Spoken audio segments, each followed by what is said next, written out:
Grade in National High School opened its threshold to young dreamers and achievers to the expectation that this school will produce highly mastered and excellent students in the future. Aside from being one among two bedrock schools in Laguna and having senior high department, the school was also qualified to offer special program in foreign language and school division initiative, science and technology, engineering program for current school year. For a good start, the school has a total of 3,611,000 enrollees, 1,086 from senior high, and 2,525 from junior high.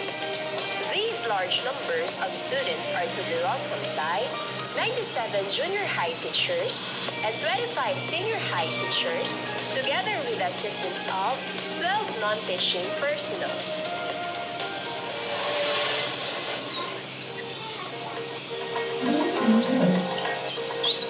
Siniloan Integrated National High School is known for being one of the best technical vocational schools in Laguna, which complies to the given set standards of the Department of Education. Since Siniloan is an agricultural town, Siniloan Integrated National High School offers some specializations, which are very suitable to the needs of the people in the community. The specializations offered are animal production, crop production, food processing, and medical transcription. Primarily involves theoretical and practical skills that will prepare the students for their lifelong learning and employment. In animal production, students focus on raising farm animals, particularly poultry, such as broiler, layer, mallard, and Muscovy ducks intended for the production of eggs and meat. In addition, raising of hogs, specifically the sow, for breeding purposes and meat production are also included. The activities associated in the said specialism are cleaning the pens and cages, checking the temperature and light requirements for the chicks, collecting and cleaning of eggs, weighing according to the given set standard of Bureau of Plant Industry, and marketing the harvested eggs.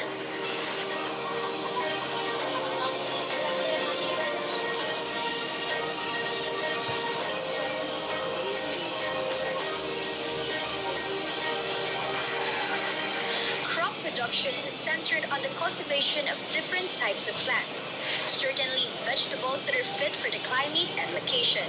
Production of rice and cultivation of oyster mushroom are also specialized.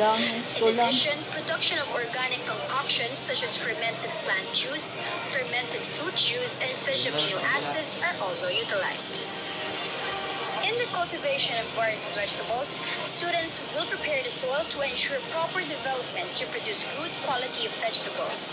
The learners of this major will also learn the following activities that will be helpful in their chosen field of specialization: sowing the seeds in the seed boxes or in the seed bed, transplanting, thinning, watering, fertilizing, weeding, rouging, harvesting, packing and bundling harvested vegetables, and marketing the finished products.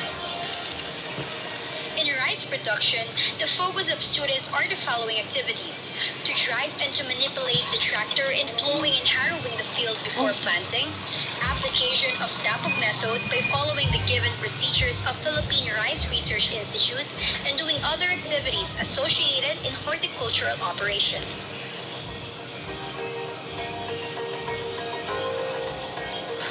Food processing primarily involves the students with the use and functions of tools, equipment, and utensils in the food processing laboratory. The students will also be taught how to apply the food safety and sanitation and processing the food through the use of the following methods: salting, drying, smoking, curing, fermenting, sugaring, refrigerating, and canning and packing the processed food. Siniloan Integrated National High School also offers medical transcription, known as MD. It is an allied health profession profession in which the students will focus on various medical terminologies and gain basic knowledge in human anatomy, physiology, microbiology, pathology, and pharmacology, and be more knowledgeable in documenting different medical or hospital records. The school has its demo form where the teachers mold their students hand in hand productively.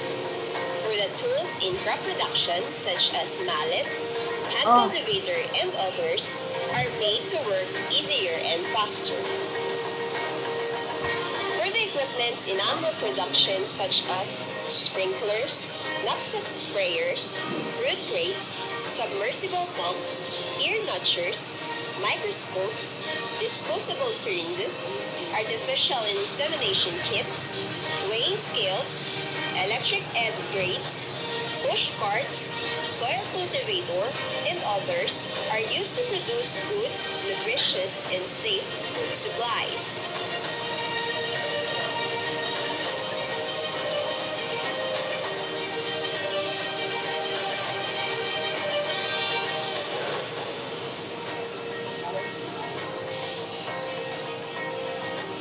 Workshops and workshops were attended by the selected TVE teachers in order for them to take part in writing the learning resource materials and curriculum guide for rural farm school.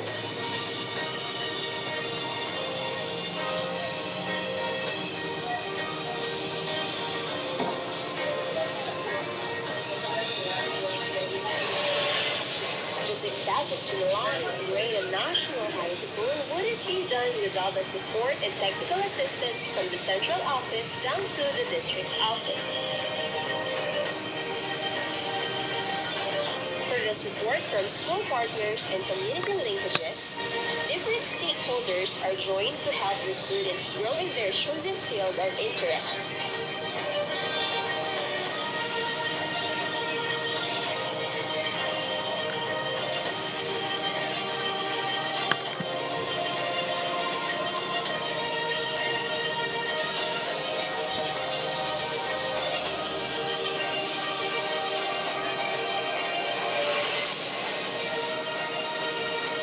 Immersion of the students, housekeeping and record keeping are to be taught in caregiving.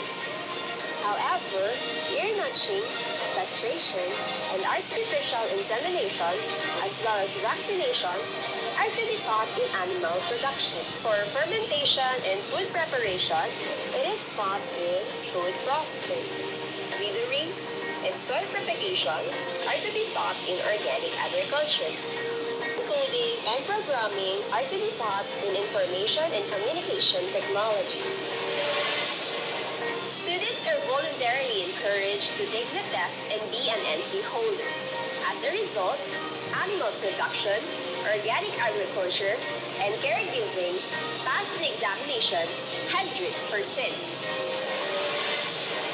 Achievements are also awarded to Rosalyn Madrazo, where she is titled as Second Placer of Palay Tulaan, Tulay sa Kinabukasan. And for senior high school, for having the title of Second Place in the Search for Batang Organic Agriculture 2019 in Cavite. For the Research Summit, different papers were made to defend and presented in the Techno-Olympics. Recognition and national certificates were achieved because of the TVE teachers who are well-trained and competent enough to surrender themselves fully for education. Our school annually conducts a tracer study to track down their progress of their chosen career exit, even as a result of the career guidance program.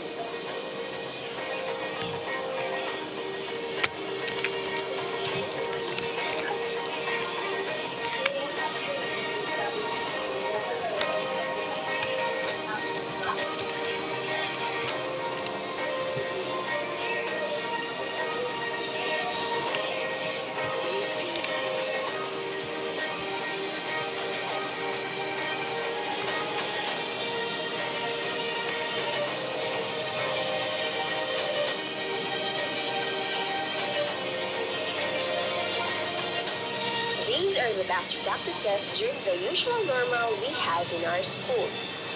However, due to the challenges we are facing, disaster makes us stronger. So, we have produced this kind of delivering information. Let's watch this.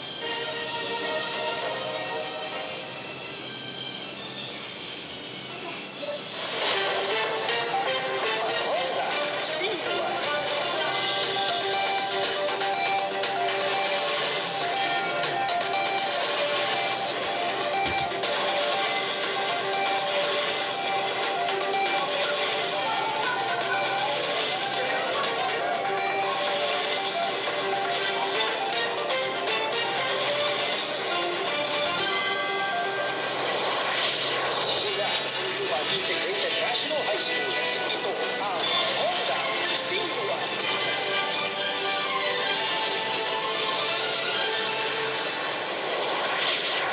Sa ulo ng mga balita, SINHS handa na. Self-learning modules patuloy ang pamamahagi. Flow of delivery of instructions isinagawa. Guro ang mag-aaral o maribay. Pagsasaayos patuloy. Magandang araw, Sinuan. Ngayon ay sana Disyembre taon sa Lukuyan. Ako si Alice Pedro. At makakasama rin natin ng ihay mula sa iba't ibang panig ng Sinuan Integrated National High School. Sina Herbert Cadapas, Carmen Lakian, Ray Puliano, Darcy De La Rosa at Ana Umina.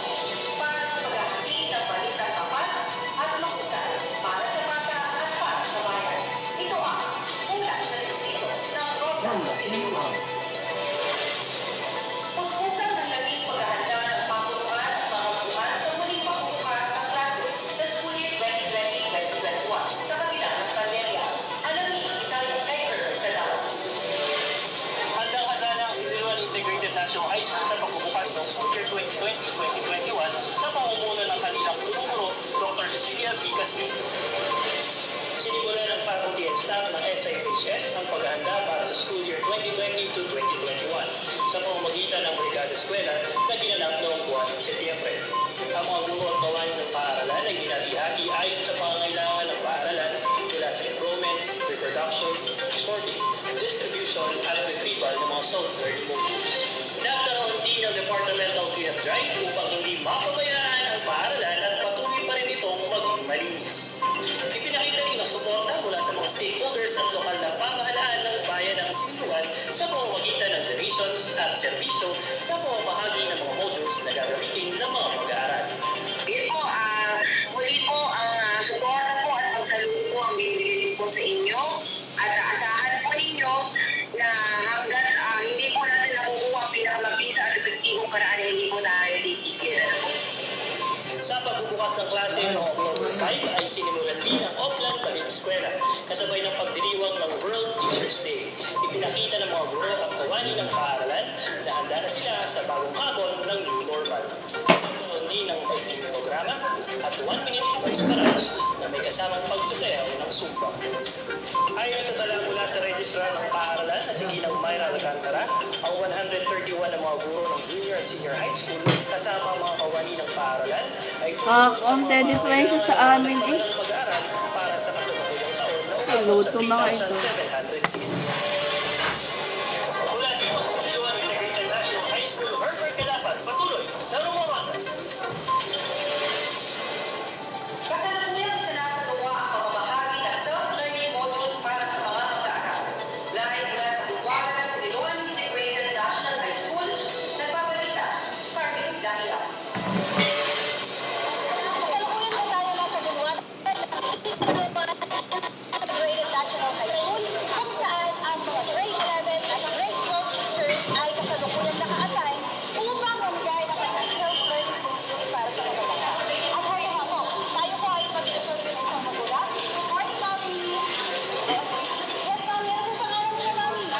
Susan. Yes, Mami Susan. So, kumusta naman po ang ating mga mag-aaral habang nag-aaral sa bahay? Ano oras na?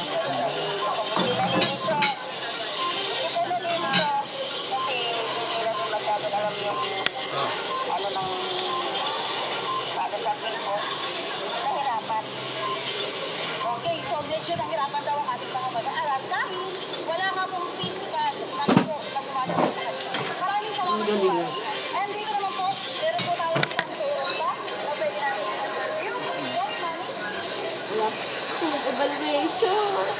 Hindi pa lalabas. Ano ba pangalan nila, Mami? Gina. So, Mami Gina, kumusta naman po ang ating pag-guide sa mga bata habang nag-aaral po sa bahay? Okay din po. Parang nakakasa na naman sila sa module. Tutulungan kami dito mga kasyarga. Okay, so maraming salamat po, Mami. So, napakaganda ng sagot ni Mami. Tinutulungan at nagtutulungan sila ng magnanay sa pagsasagot ng pag-aakap learning plan. Nahoy. Sir, ano ang ginagawa ng bata ng kapuluhan para sa mga inahin at mga magulang? Yes, I see. So, mula nga sa ating magulang na nagaling na nahihirapan daw ang ating estudyante sa pagsasagot ng self-learning module. Kaugnay nito ay nagkaroon tayo ng pagkakataon upang makapanaya ang punong guro at kagawaan Integrated National High School. Narito ang kanyang tugon. So, ang naging isang hakbang ng paaralan ay mabigyan sila ng assistance sa pamagitan ng online kumustahan.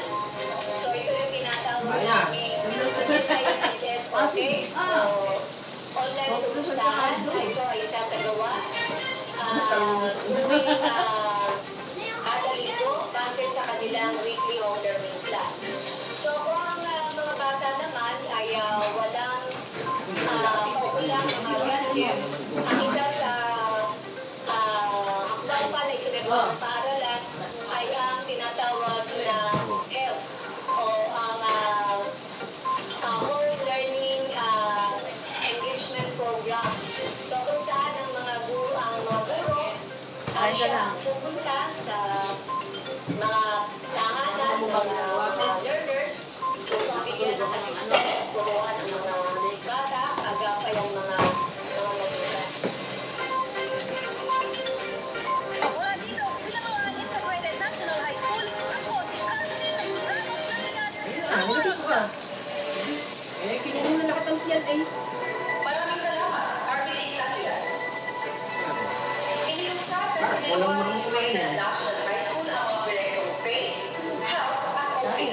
Para sa kabuuang balita, Dironda, Lite, Ulian. Inilunsad ng paaralan ang kanilang best practices upang matugunan ang mga pangailangan ng mga pag-aaral. Sa kabila ng pamimigay ng self-learning modules, ang mga estudyante ay nagsasagot ng pivot assessment isang beses kada linggo upang malaman kung saang parte ng aralin sila nadalian o nahirapan. Isa sa mga best practices ng paaralan ang FACE, kung saan maaari ng mga magulang ang magsilbing gabay ng mga mag-aaral. Bakit yan? Ayaw mo? Nariyan rin ang online kumustahan para kausapin ng virtual ang guro sa iba't ibang asignatura. At kung sakaling wala sa dalawang ito ang tumugma para matugunan ang pangangailangan ng mga estudyante, ang health ang siyang sagot kung saan pisikal na pupuntahan ng guro ang mag-aaral at tuturuan sa sariling tahanan habang sumusunod sa natural safety protocols. Kasama na rin ang sertifikasyon ng guro at pamilya ng mag-aaral na nagpapatunay na sila ay walang simptomas ng COVID-19. At kapag sila ay nakakuha ng mababang marka sa sunod-sunod na 5 linggo, ang mga guro ay may nakahandang individual monitoring plan upang mabigyan ng extra activities ang bata para pumasa sa unang markahan. Mula sa Siloa Integrated National High School, Lea Marie Pugliante, patuloy na rumoronta. Umalika ang mga guro at mag-aaral sa iba't ibang paligsahan ngayong new normal. At alamin ang mga sinagawang pagsasaayos sa mga pasilidad sa loob ng paaralan. Iyan ang iba pang unang tutukan sa pagbabalik ng normal sa Siluan. Patuloy pa rin ang paglaganap ng COVID-19 dito sa bansang Pilipinas. Kaya naman upang maiwasan ang mga common symptoms tulad ng ubo, sipon, pagkawala ng pangabayan panlasa, ito ang ilan sa mga paalala ng Siniloan Integrated National High School.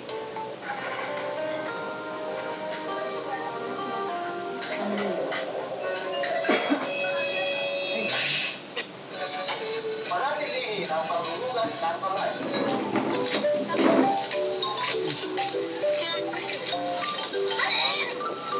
Madali ang ano.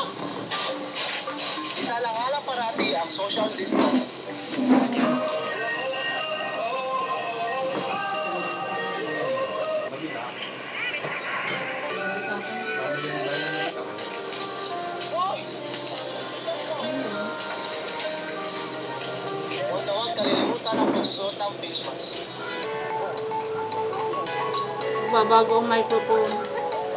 Wala mong microphone.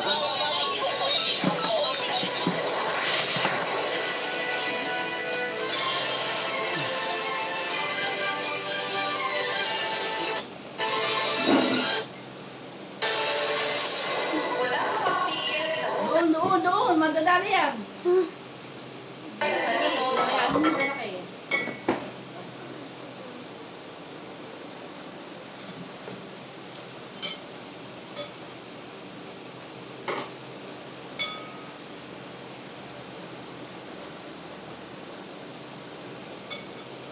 Wala na.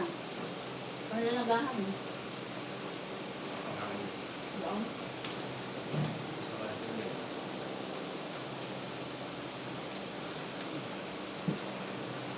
Kaya akala ko lang.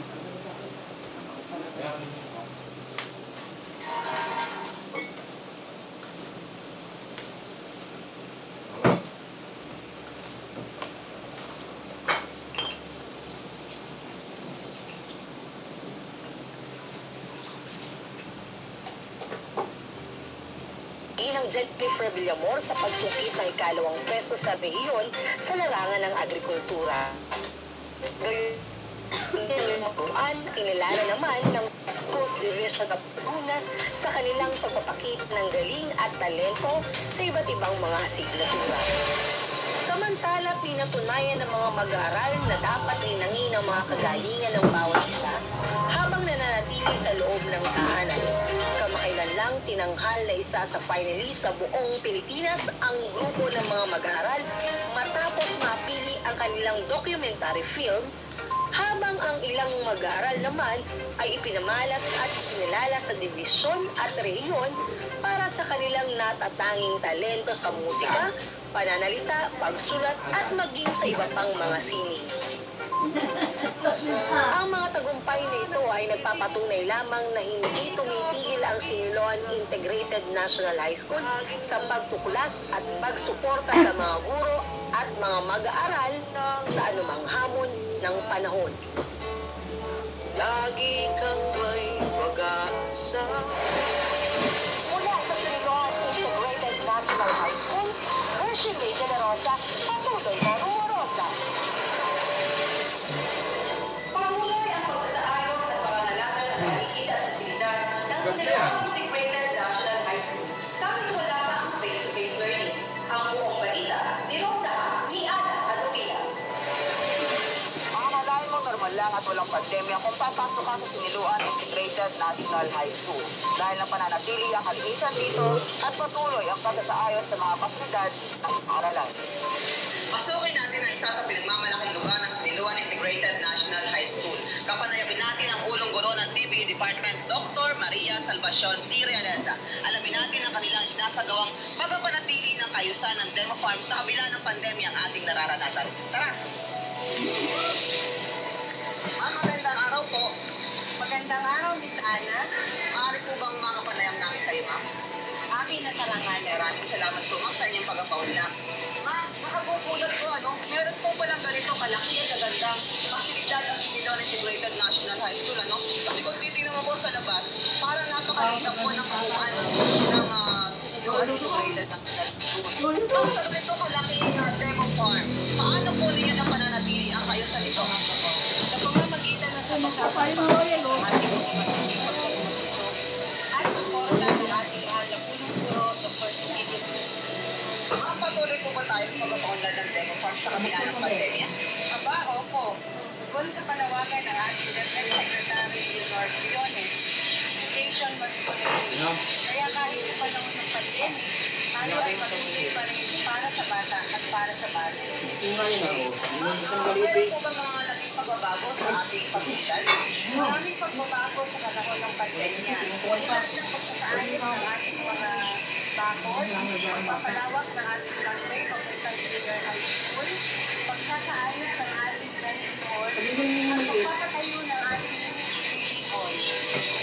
Kumusta naman po ang TVE Department sa panahon ng pandemya, ma'am? positibo at aktibong bumubuo ng ating partner sa programa ng DepEd. Sa katunayan, meron tayong 19 na mga guro na ginawaran ng pagkilala bilang writer ng ating Region 4 AEC report. Lesson exemplar at students learn more too. At meron tayong 6 na guro na kinatawan sa radio broadcasting. Wow, galing naman po. Ma'am, maraming salamat po sa inyong naging pagbabahagi. Maraming salamat, Miss Ana. Kabilang ang lugar na ito sa mga ayon. Dati raw itong kumalalagyan ng lumang pahalimura ng paaralan. Pakinggan po natin ang isa sa mga opinyon ng kawani ng paaralan. Magandang umaga po. Ano pong pangalan nila? Ayan, magandang umaga po, Ma'am Imelda. Ano po ang inyong opinyon sa pagkakaalis ng palikuran? Mas mabuti nga po ang pagkakaalis ng palikuran ito dahil madalas na mapangkit. Dahil po ang nililimit ay nagagawa pa rin. Okay, maraming salamat po. Bukod pa rito ay mainam raw itong daanan papunta sa Registry Office, Guidance Office at Food Laboratory. Napagawang programa sa Bulwagan ay hinakaabala ang mga bata sa padaan-daan. Nakasalo po yan ay ordinary ng pagkasaayos ng mga lumang silid. Alamin natin ang detalye ng konstruksyon kay Ginoong Albert Coronado, Property Custodian ng paaralan.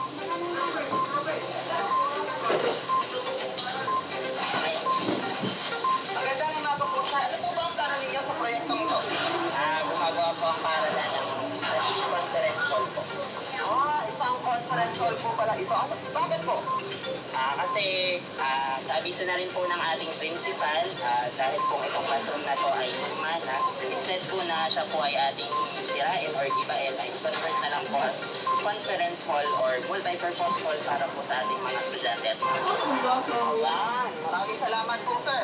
Ngayon din sa mga oras na ito ay sinasagawa ang maliit na pagkukumpuni sa mga piling. Dulot ng mga nagdaang bagyo. Kaya kung ikaw ay isang mag-aaral na siniluan ng University ay magpapulot ka ng kalakihan ng pagbago ng ating paaralan. Mula rito sa Siniloan Integrated National High School, Ana Maria Dupina, patuloy na rumuronda. At para naman sa Tulbanas, mula ang Siniloan Integrated National High School, patuloy na nagpakita ng walang hupay, suporta at dedikasyon para sa tuloy-tuloy na edukasyon magpapatwan ang panahon. Panoorin natin.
Integrated National High School.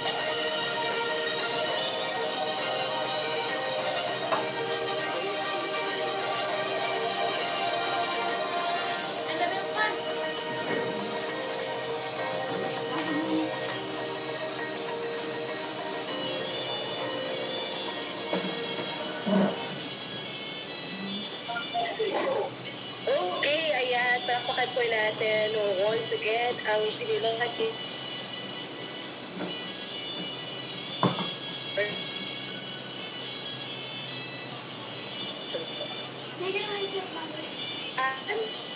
Another best practices po ang ating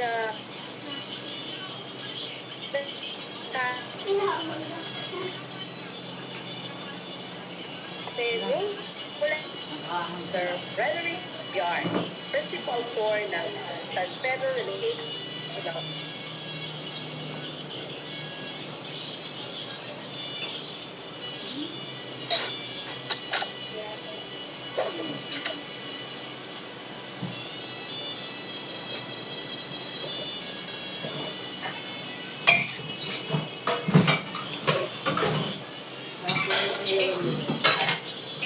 Textbook schools and one of the 13 secondary schools that model the senior high schools Anak mo, hindi throughout the makakain. country.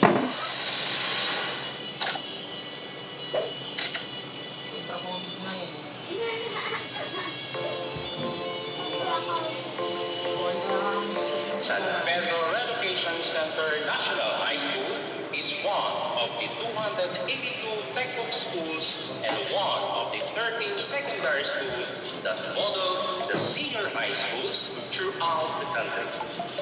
The school has 71 TBE teachers out of 183 faculty and personnel, with a total of 6,380 students. 4,747 of these are from the junior high school and 1,633 from senior high school. Headed by our principal, Mr. Gregory Jr., with the supervision of Public Schools District Supervisor, Dr. Pedro M. Barcelos. Through its mission and vision, the San Pedro Relocation Center National High School provides excellent services in technological and basic secondary education to its stakeholders in Laguna and in the Philippines. Before pandemic hits the globe and the Philippines, Kasi ang the doktor, school, mataas in na terms of pag-aaral. collaboration with industries, had gone a long way since the implementation of the senior high school. Masteral. The school had more than 100 industry partners, including associations of industries, local government units, and public Budget agencies. na naantay ko. Linkage with industries were established through signing of Memorandum of Agreement and Memorandum of Understanding, respectively. Assigning a person to handle the partnership between the At ang school mga and the kalabo ko industry sa ano is one of the main reasons why San Pedro Relocation Center National Ito High taas School ang klase. had a strong Taas tie-up ang ere. with industries along with the dedicated TBE teachers. Oo. Doktor Having a o strong industry linkage means having other resources Si through Tita donations, trainings, Ochi. and Doctor of immersions. Therapy. The school's experiences in the implementation of technical Kasi vocational naka-assist na education siya are sa mga shared doktor with talaga. different Ngayon, schools tatapos nationwide kami. because we are one DepEd, one nation. The best practice of one school can be the best practices of all. The TBE Department of San Pedro Relocation Center National High School offers different trade and specializations in the junior and senior high school. Home economics or soft trades, industrial arts or hard trades, and ICT or information and communications technology.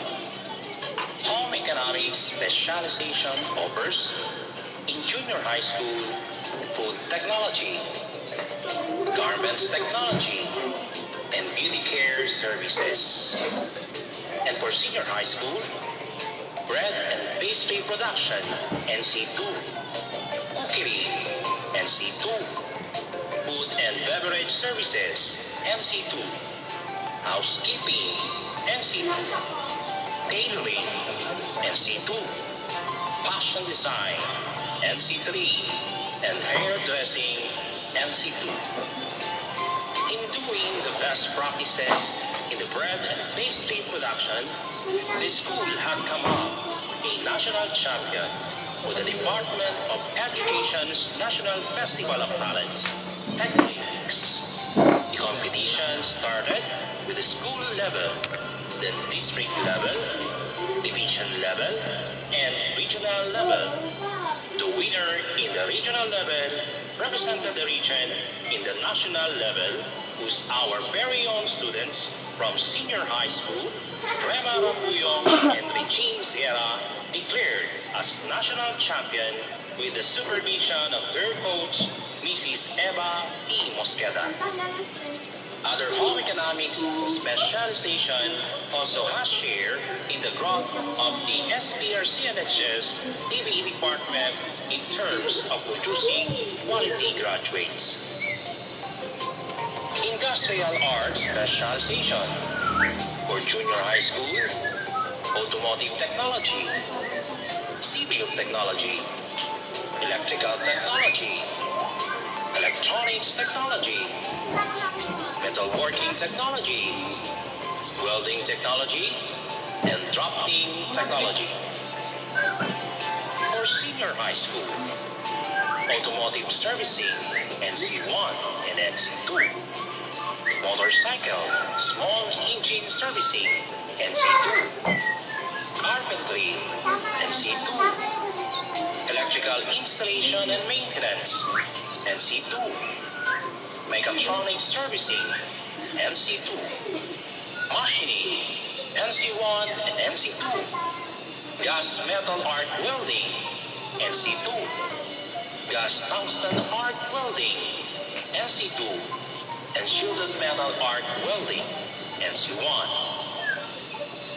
The machining or metalworking technology had piloted the implementation of DET, or Dual Education and Training, sponsored by the German-Philippine Chamber of Commerce and Industries and the Philippine Chamber of Commerce and Industries Human Resource Development Fund. The program runs for 5 years. Along with its journey, the school had a strong linkage with industries. Some of the programs and projects that benefited by the students are trainings, immersions, assessment, donations, and curriculum development. PE specialization as well. Other industrial arts specialization also has share in the growth of the SPRCNHS DBE department in terms of producing quality graduates.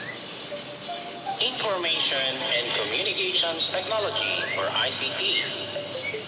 2D Animation, NC3.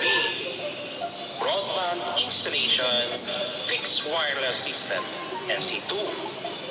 Computer Programming, NC3. Computer System Servicing, NC2. Contact Center Services, NC2. Technical Drafting, NC2. And Visual Graphic Design, NC3. ICT, along with other strands, produce quality graduates ready for the world of work. All students, just like other specialization, produce learners with National Certificate of TESDA. San Pedro Education Center National High School is a technical vocational secondary school recognized by the Department of Education since 2007. The school offers various technical vocational specialization in the junior and senior high school. The continuing threat of COVID-19 in the country and in the world brings about unprecedented challenges to basic education. In distance or blended learning environments, it is necessary to utilize alternative tools and strategies for assessing and supporting learning while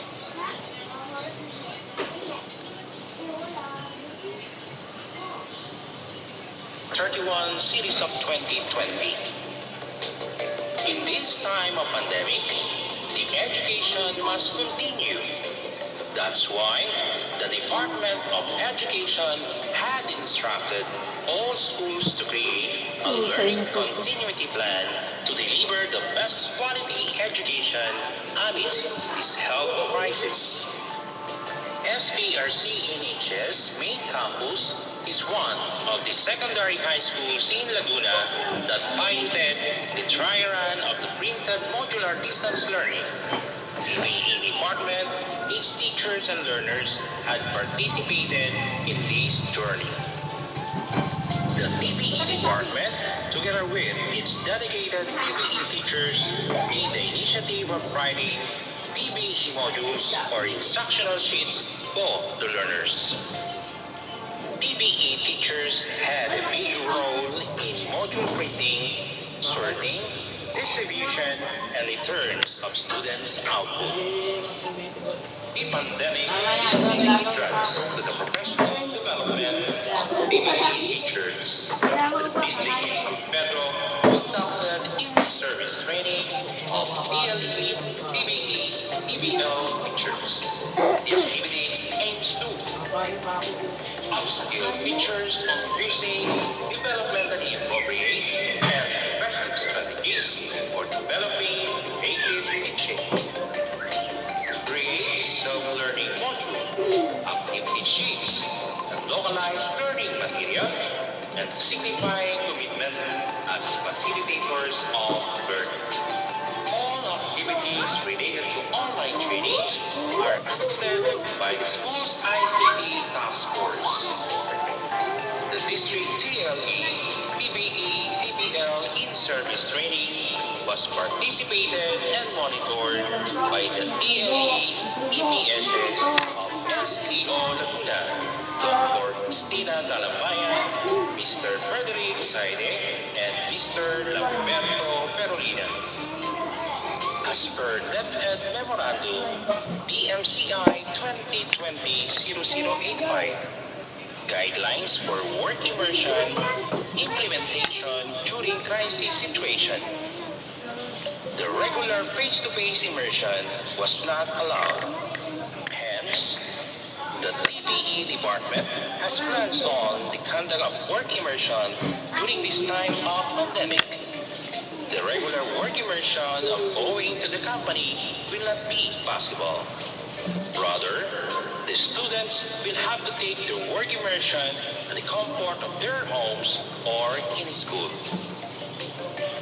In line with DepEd Order Number 31, Series of 2020, the SPRC-NHS TPE Department come up an ICT team to support the activities and programs of the school that require distance setup.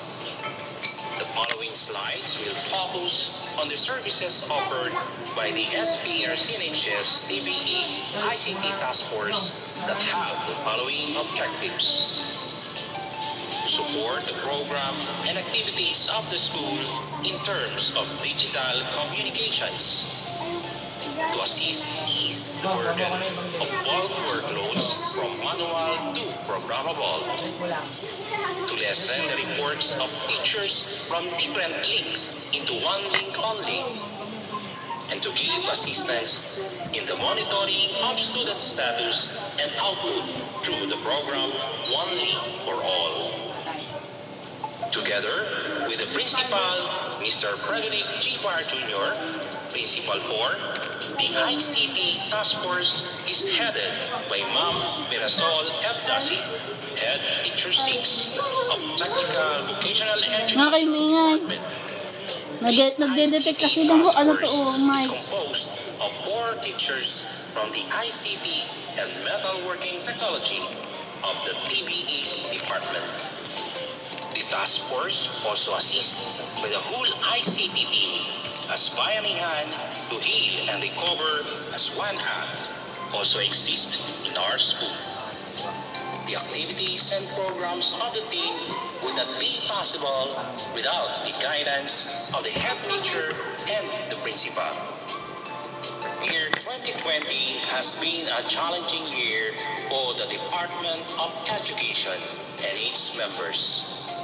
Teachers, students, and parents have been affected by the pandemic, but the Filipino people are resilient at all times. The following has been the activities and programs of SPRCNH's TBE ICT Task Force in the past few months as the distance learning took over. 1. Virtual graduation and recognition.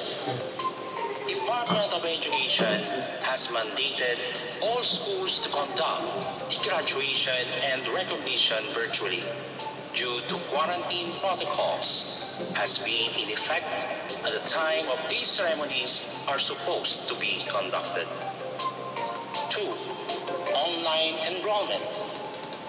DepEd also gave instruction on the online enrollment process of the school year 2020-2021. Our very own online enrollment followed the LESF guidelines. We have an add-on activities after the registration online. The harvesting of data are programmable for the convenience of all chief advisors and teachers as well. The task force also created the specialization enrollment. 3. Programmable class schedule and programmable teacher schedule.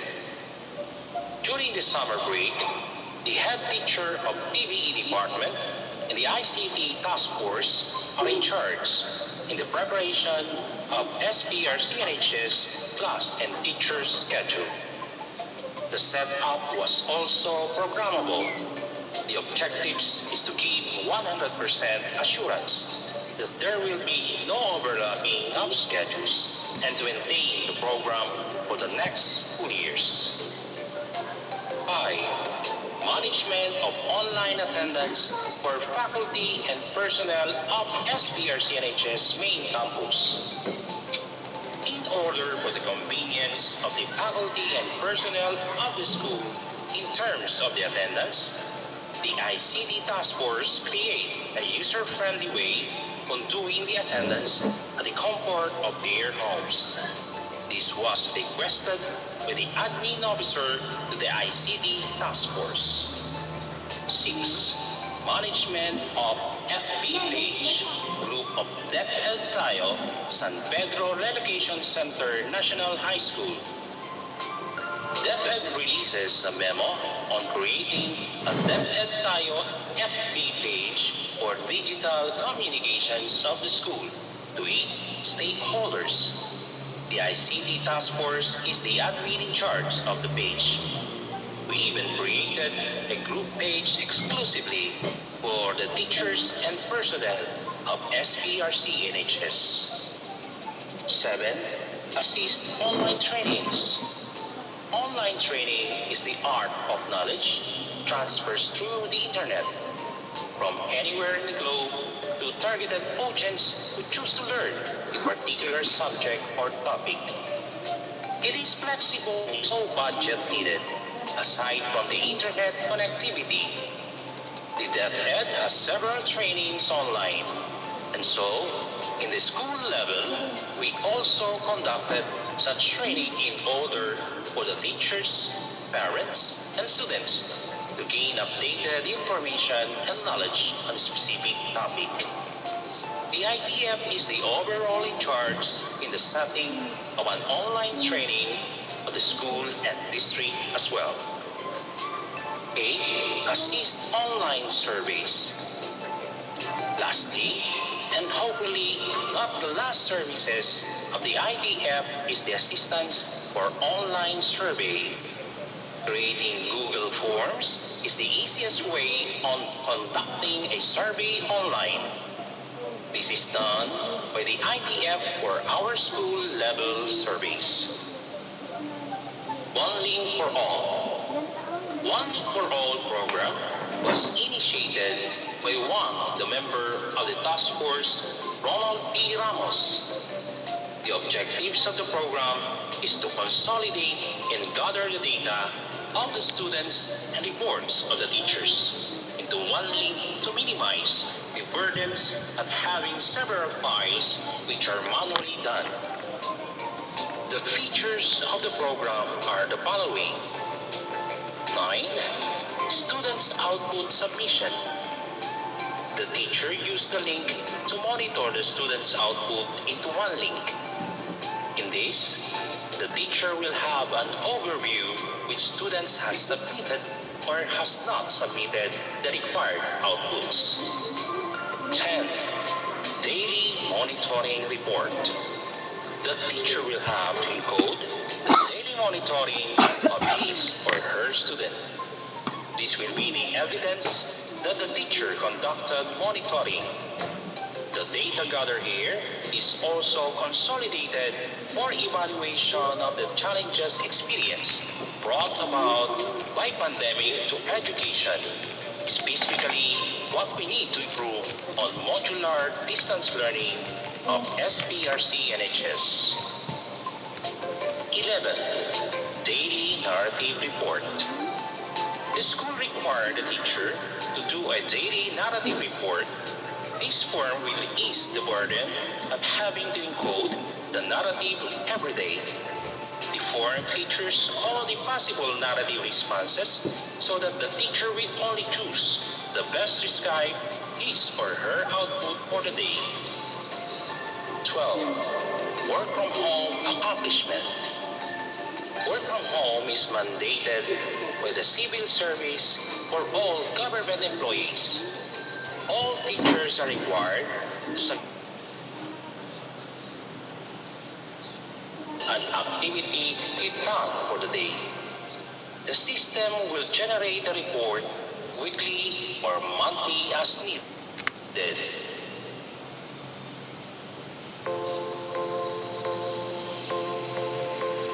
I'd like to call on our dedicated teachers on the Pedro Recreation Center National High School. Starting off with Mrs. Mirasol Dasi.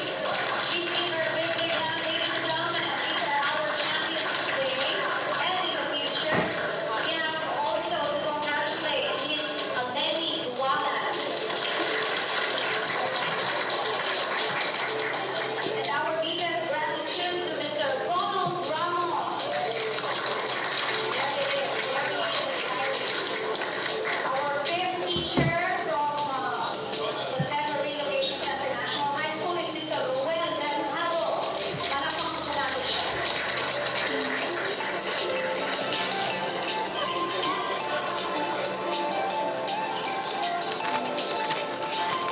Here are the members of our education sector. Ladies and gentlemen, give them a big, big hand once again.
Oo. Doon lang yung sa tapat.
Hoy, takpan niyo yung pagkain. Ano nga yan? Takpan niyo yung pagkain. Gusto kumain ni ayaw pang takpan.